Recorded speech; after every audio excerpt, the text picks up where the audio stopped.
আসসালামু আলাইকুম।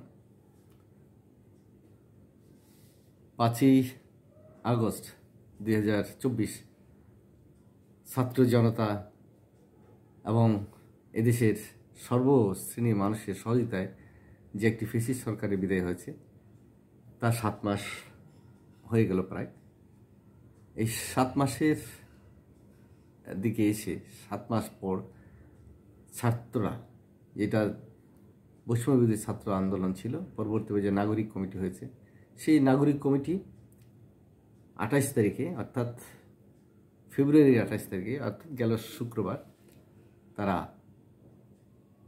রাজধানীর মানিক মিয়া অ্যাভিনিউতে, যেখানে সংসদ ভবন, আমাদের জাতির মননের প্রতীক, আমাদের জাতির শৌর্য বীর্যতার প্রতীক, আমাদের জাতির আইনের শাসনের প্রতি যে আমাদের অকুণ্ঠ সমর্থন, গণতন্ত্রের প্রতি অকুণ্ঠ সমর্থন, তার প্রতীক জাতীয় সংসদ ভবন, তার সামনে এই ছাত্ররা একটি নতুন দল ঘোষণা করেছে এবং দলের নামটি হয়েছে জাতীয় নাগরিক পার্টি।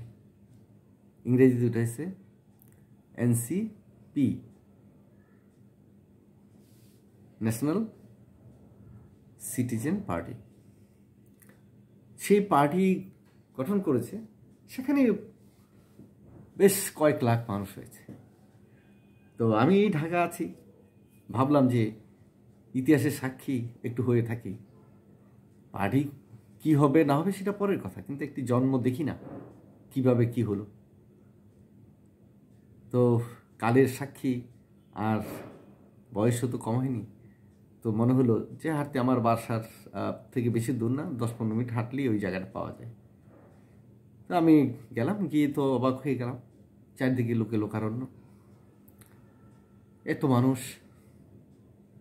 বিশাল স্টেজ করেছে। তারপরে সন্ধ্যা ঘনিয়ে আসলো প্রায়, তো অনেকক্ষণ সেখানে ছিলাম, কথা শুনলাম, এবং বিরোধী দলের বিভিন্ন নেতৃবৃন্দ সেখানে তারা নিমন্ত্রিত হয়েছে, আমন্ত্রিত হয়েছে, তারাও গিয়েছে, জামাত, বিএনপি সহ তাদের সাথে আন্দোলন করেছে এরকম দলের অনেক নেতৃবৃন্দ সেখানে গিয়েছে আশীর্বাদ জানানোর জন্য, কিংবা তাদের সাথে সহমত প্রকাশ করার জন্য, ইত্যাদি ইত্যাদি। কিন্তু সেই অনুষ্ঠানটা করতে কত টাকা লেগেছে প্রশ্ন করে বসলো কিছু কিছু লোক। তার মধ্যে একজন, মানে ইদানিংকালে একদম খুব নিজেকে তো বিশাল মাপের একজন কিছু মনে করেন, একজন সাংবাদিক মাসুদ কামাল সাহেব, তিনি তো প্রশ্নই করে ফেলছেন যে এই নতুন দল অনুষ্ঠান করতে এত টাকা কোথায় পেল, হিসাব চাই। দুঃখ হয়, দুঃখ এই কারণেই, সাংবাদিকতা আমিও করেছি, জানি না তখন ওনারা মানে কোনো পত্রিকায় ছিলেন কিনা, কিংবা ওনার আদৌ কতটুকু বয়স আমি ঠিক জানি না। আমি 76 থেকে কিন্তু সাংবাদিকতা করি, বড় বড় সাংবাদিক, ইকবাল সুবান চৌধুরী থেকে শুরু করে এদের সাথেও চলাফেরা করেছি, আমানুল্লাহ কবির, শাহজাহান ভাই, শফিকুর রহমান, তাই না, তাদের সাথে চলেছি। তারপরে মতিউর রহমান চৌধুরী, তাই না, তার নাইমুল ইসলাম, এদের সাথে চলাফেরা করেছি, বড় বড় সাংবাদিকদের সাথে চলেছিল। 1982 সালে ঢাকা সাংবাদিক নির্বাচন করেছি। তারপরে এর মধ্যেই 34 বছর আবার সরকারি কলেজে অধ্যাপনাও করেছি। কিন্তু এত মানে একটা মামুলি ব্যাপারকে নিয়ে এভাবে উনি কথাটা বলতে পারেন, আমি একটু অবাক হয়েছি। কারণ আমি মূলত আসলে সাংবাদিকতা দিয়ে জীবন শুরু করেছিলাম, এখনও সাংবাদিকতা পেশার সাথেই আমি আছি চাকরি জীবন শেষে। তো একটু কষ্ট হয় যে সাংবাদিকদের মধ্যে একটা বিচক্ষণতা বোধ থাকবে, ভাবগম্ভীর্য বোধ থাকবে, দেশ নিয়ে কথা বলবে, তারা সংকট সৃষ্টি করবে না, সংকটের উত্তরণ কিভাবে করা যায় সেগুলি সমাধান করবে। এত খুঁচিয়ে খুঁচিয়ে যেই কথাগুলো মানুষ, মানে বৃহত্তর মানুষের উপকার হবে, জাতির উপকার হবে, সেগুলি নিয়ে অনেক সময় কথা বলা যায়। কিন্তু একটি পার্টি গঠন হয়েছে, নতুন ছেলেমেয়েরা করছে, সেখানে ভুল ভ্রান্তি হলেও আমাদের সংশোধন করে দিতে হবে। তারা যে পার্টি করলেই ক্ষমতা এসে যাবে এমন তো কথা না, কারণ ক্ষমতায় আসার জন্য যেই প্ল্যাটফর্মের দরকার, যে শক্তিমত্তা দরকার, যে প্রাজ্ঞ বিজ্ঞতার দরকার আছে, সেগুলি তাদের কতটুকু আছে এটা কিন্তু কম বেশ সবাই জানে। কারণ এদেশে আওয়ামী লীগ বৃহত্তম একটি পার্টি, আজকে ক্ষমতা নেই, কিন্তু এদেশে তো তাদের সমর্থক গোষ্ঠী এখনও আছে, ভোটাররা আছে। এখনও নিরপেক্ষ একটা নির্বাচন যদি হয়, তাদের উপর যদি মানে সত্যিকার অর্থেই একটা ভালো পরিবেশ দেওয়া হয়, তাদেরকে ঝেড়ে ফেলতে পারবেন না। তারপরে বিএনপি একটা পুরানো দল, জিয়াউর রহমানের ইমেজ, খালেদা জিয়ার ইমেজ মিলিয়ে তারাও ভালো অবস্থানে থাকবে। এখন প্রশ্ন হলো যে জামাত ইসলাম, সেও তো কাঁপিয়ে তুলছে সারা বাংলাদেশ, জনপদে জনপদে তাদের তো জয়ের ধ্বনি শোনা যাচ্ছে, তাই না? এখন প্রশ্ন হলো নতুন পার্টি এসেই কি তারা মানে একদম আসলাম আর একদম জয় করে ফেললাম এরকম? তাদেরকে থাকতে দেন, দেশে একটা পরিশীলিত একটা রাজনৈতিক গোষ্ঠী আসুক, শিক্ষিত জনগোষ্ঠী আসুক, অসুবিধাটা কি? কয় টাকা লাগছে এই অনুষ্ঠানটা করার জন্য? তারপরে আবার অনেকেই বলেছে অমুক জায়গায় গাড়ি রিকুইজিশন করে পুলিশে ব্যবহার করেছে, অমুক করেছে। আপনারা বোঝেন না কেন? কিংবা এতটুকু সিম্পেথি আপনাদের কেন থাকে না যে বিগত 15 বছরে কম কেউ অত্যাচারিত হয়েছে? সেখানে যদি 2-4-5টা গাড়ির জন্য রিকুইজিশন দিয়ে থাকে, সেটা মহাভারত অশুদ্ধ হয়ে গেছে, অন্যায় কিছু হয়ে গেছে। কয় টাকা? এটা রাষ্ট্রের খুব ক্ষতি হয়ে গেছে, যে রাষ্ট্রের বিশাল ক্ষতি হয়ে গেছে, রাষ্ট্রের অর্থের কোনো ক্ষতি হয়েছে? তো যাক, তারপরও যার যার হিসাব মতো সে কথা বলেছে, সেটা নিয়ে আসলে আমারও তেমন কথা বলার নেই। তবে একটা জিনিস হলো যে সব কিছুর একটা সীমানার মধ্যে থেকে আমরা দেশের জন্য যেন কিছু কাজ করি। রাজনীতি যা যতদিন পর্যন্ত মানে সঠিক পথে পরিচালনা না হবে, ততদিন পর্যন্ত কিন্তু বাংলাদেশ কিন্তু তার মূল লক্ষ্যে পৌঁছতে পারবে না। সেনাপ্রধান কিছুদিন আগে যে কথাটা বলেছেন, যে তিনি সতর্ক করেছেন, সাবধানও করেছেন যে আমার কথা যে শোনেন ভালো হবে, মন্দ হবে না। অর্থাৎ কি, মারামারি, কাটাকাটি ইত্যাদি ইত্যাদি সম্পর্কে তিনি কথা বলেছেন।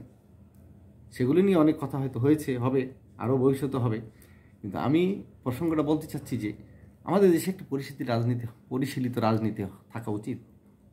আজকে এই ছাত্রদের কারণেই কিন্তু বিভিন্ন দলের মধ্যে নতুন নতুন স্লোগান আসছে ওদের স্টাইলে, এগুলো আপনার ভাবতে হবে। তারপর ওরা নতুন নতুন চিন্তা যে উদ্ভব করছে, সেগুলো আবার খেয়াল করছে অন্যান্য পার্টিগুলো যে ওরা আসলে কি করছে। এখন ওরা গবেষণাগার হয়ে গেছে, ওদের নিয়ে গবেষণা হচ্ছে। এটি কি কম? ওরা ক্ষমতা না আসুক, ওরা পাহারাদার হিসেবে থাকবে, কিন্তু ওদেরকে ফেলে দিতে পারবেন? ওরা মাঠে নেমেছে। এই প্রজন্ম আমাদের থেকে খুব একটা কম বোঝে ভাবলে কিন্তু ভুল হবে। আপনি, আমি, মাসুদ কামাল, আমি, এরকম যারা আছে আমরা বেশি বুঝে ফেলি, তা কিন্তু না, ওরা কম বোঝে না। আবার আমি অনেক সময় দেখেছি আপনি এই মাসুদ কামাল সাহেব দেখছি আমাদের উপদেশ তুচ্ছতাচ্ছিল্য করে কথা বলেন, যে অবসর প্রাপ্ত হইলেই নাকি আর কোনো জ্ঞান থাকে না। আপনি এটা কোপ থেকে এই সূত্র পেলেন? আমি তো জানি না। টকশোতে বলে যে বুড়া বুড়া লোকগুলো, এদের কোনো এখন স্মরণশক্তি আছে না, কাজ করার কোনো অবসর মানিলে বাতিল। ইউনূস সাহেব কি বলছেন যে রিটায়ারমেন্ট বলে কোনো কথা নেই, অবসর বলে কোনো কথা নেই। তিনি বলছেন আমি অবসর দিয়ে দিছি, যতদিন জীবন থাকে ততদিন কাজ করব। এটি তো স্বাভাবিক। তো আশ্চর্য লাগে যে একটা সিনিয়র সাংবাদিক তিনি এই উপদেশটা যা ইচ্ছা তাই বলতে, কী শিখবে এই প্রজন্ম? একসময় তো আপনাকে এরকম তুচ্ছতাচ্ছিল করার কথা বলবেন। আপনি কি হয়ে গেছেন এরকমভাবে কথা বলেন? হাত টাত নেড়িয়ে মুখ সমান করে, এক্সপ্রেশনই অন্যরকম, মনে হয় যেন উনি একদম মহারাজা হয়ে গেছেন বাংলাদেশে, একমাত্র উনি বানিয়ে দিতে পারেন, আর কেউ দিতে পারেন না। আমি শুনি, প্রথম খুব ভালো লাগতো যে লোকটা কথাবার্তা বলে ভালোই, কিন্তু ইদানিং দেখি যে এত বেশি মানে বেপরোয়া কথাবার্তা বলেন, কাউকে মানে গ্রাহ্যই করছেন না। এটা তো ঠিক না।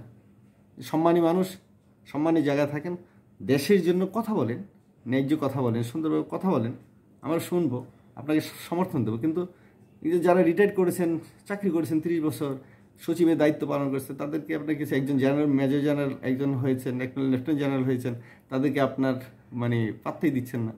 এরা কি মানে ঘাস কেটে এত বড় পজিশনে গেছে? হ্যাঁ, সরকারের সাথে আতাত তো থাকতেই হয়, কিন্তু সে তো চাকরি করেছে ওই সরকারের অনেক আগের থেকেই। তারপরে সরকার কি পেয়েছে, তখন কি করবে? সরকারের বিরুদ্ধে কারো যাওয়ার উপায় থাকে না। কিন্তু সেই লোকগুলোর কি জ্ঞান মেধা সব শূন্য হয়ে গেল? অনেকেই দেখছি তুচ্ছতাচ্ছিল্য করার কথা বলে, এই সমস্ত উপদেষ্টাদের যেন তেনভাবে কথা বলে। কেন? তা উচিত না। কারণ হচ্ছে যে আমার আপনার কথা শুনি কিন্তু আগামী প্রজন্ম আমাদেরকে আবার মূল্যায়ন করবে। আমরা যদি আমাদের সিনিয়রদেরকে অবমূল্যায়ন করি, আমরা তো সিনিয়র এখন হয়েই গেছি, আবার আমাদের পরবর্তী প্রজন্ম যারা আছে তারা কিন্তু আমাদেরকে ওইভাবে বলবে, আরে আরে কী জানে, কিচ্ছু বোঝে না। এ ঠিক না। প্রত্যেকটি মানুষেরই কোনো না কোনোভাবে অবদান এই জাতির জন্য আছে। যে যে সেক্টরে কাজ করে সে সেক্টরে কিছু না কিছু কাজ করছে।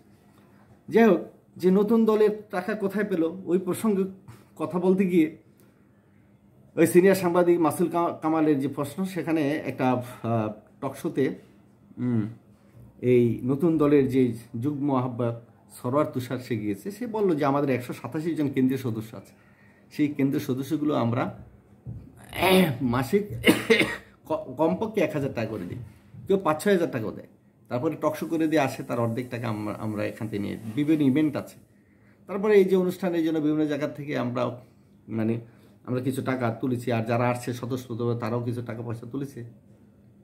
তো একটা অনুষ্ঠানে কত টাকা লাগছে আমি ঠিক জানি না, এনে কি লাখ লাখ কোটি টাকা, মাত্র হয়তো কয়েক কোটি টাকা হতে পারে খরচ হয়েছে। এটা কোনো ব্যাপার হলো? আমরা বলে যে মশা যেতে দেখি, হাতি যেতে দেখি না। ওদেরকে এগিয়ে যেতে দেন। ওরা ক্ষমতায় আসবে কি আসবে না সেটা আমার কাছে প্রশ্ন না। আমার কাছে প্রশ্ন হলো যে একটি গণতান্ত্রিক চর্চা থাকুক, নতুন প্রজন্মের কাছে আসুক। আমরা সবগুলো পার্টিকে কিন্তু দেখেছি, সবগুলো পার্টিকে এই দীর্ঘ সময় আমরা দেখেছি, তারা ক্ষমতাও ছিল। তাই এই ক্ষমতায় নতুন পার্টি যারা আছে তাদেরকে সামনে রেখে এরা যাতে সাবধান থাকে যে না, এই ছেলেপেলেগুলো কিন্তু খুব একটু ঘাটতে, তাই সঠিক মতো চলতে হবে। তারা পাহারাদার হিসাবে থাকুক, তাহলে কমপক্ষে এদেশে মনে করেন যে আমলা কামলা মিলে সব কিছু একটা সোজা অবস্থানে থাকবে। নতুবা যে ভেঙে পড়েছে বাংলাদেশের, যে নর্মসটা ভেঙে পড়েছে, বাংলাদেশের যে মানুষের সংবেদনশীলতা, যে ভালোবাসা, সেই জিনিসটা কিন্তু নষ্ট হয়ে গেছে। দেশপ্রেম সেটা নষ্ট হয়ে গেছে, সামাজিক মূল্যবোধ সেটা নষ্ট হয়ে গেছে। সেই জায়গা থেকে আমাদের এগিয়ে আসতে হবে। ধন্যবাদ, ভালো থাকবেন।